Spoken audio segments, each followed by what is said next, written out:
I mean, the nation state altogether is a pretty artificial construct. I mean, nation states were established almost entirely by violence, and they bring together and they force into a single mold people who often have little to do with one another.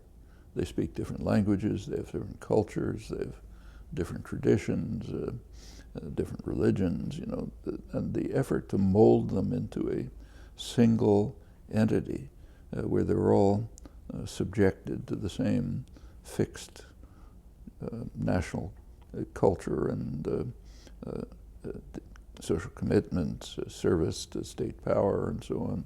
That's been pretty hard. Even the effort to establish borders has been a very, very violent process. Europe was the most savage place in the world for centuries while the nation-state system was being imposed. Finally, Europe is now free from internal wars. There's a lot of debate about the reason in the political science literature. You know, I'll talk about the democratic peace and so on. My feeling is the basic reason is quite different. The Europeans had to recognize in 1945 that if they ever try to fight another war, they'll just wipe out everything. You can't fight wars with that degree of destructive power in your hands.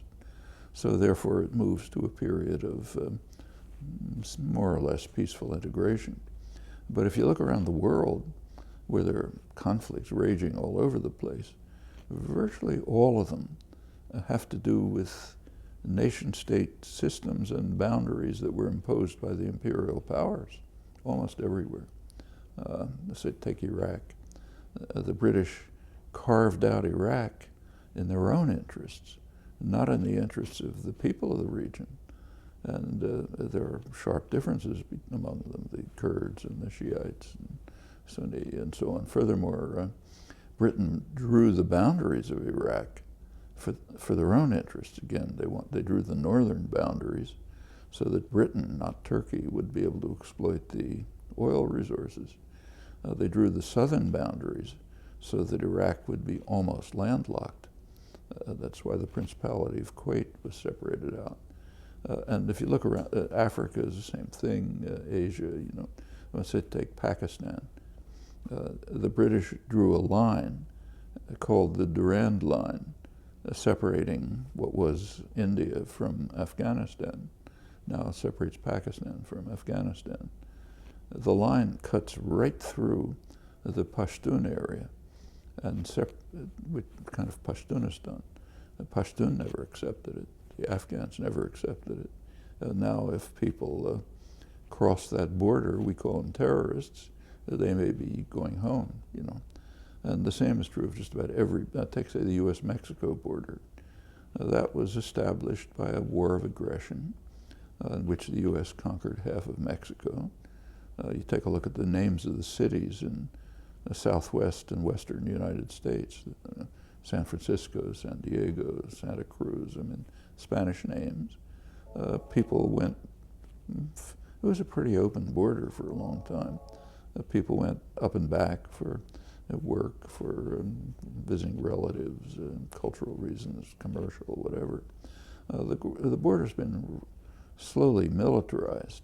The sharp increase in militarization was actually in 1994, and that was connected with NAFTA, the so-called free trade agreement.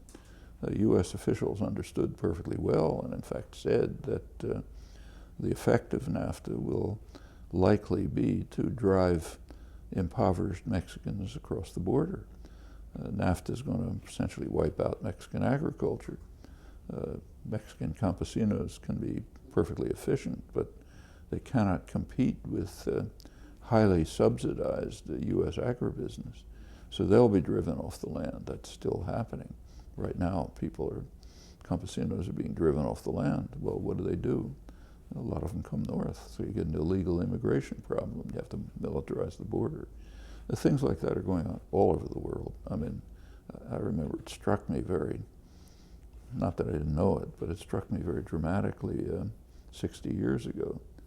My wife and I were students. We were living in Israel, and we were kind of hitchhiking, you know, students, backpacks, and we were hitchhiking up in northern Israel, and we were just walking one evening, and a Jeep came along on a road behind us, and the guy got out of the Jeep and started yelling at us, and in Hebrew, and told us, you got to come back.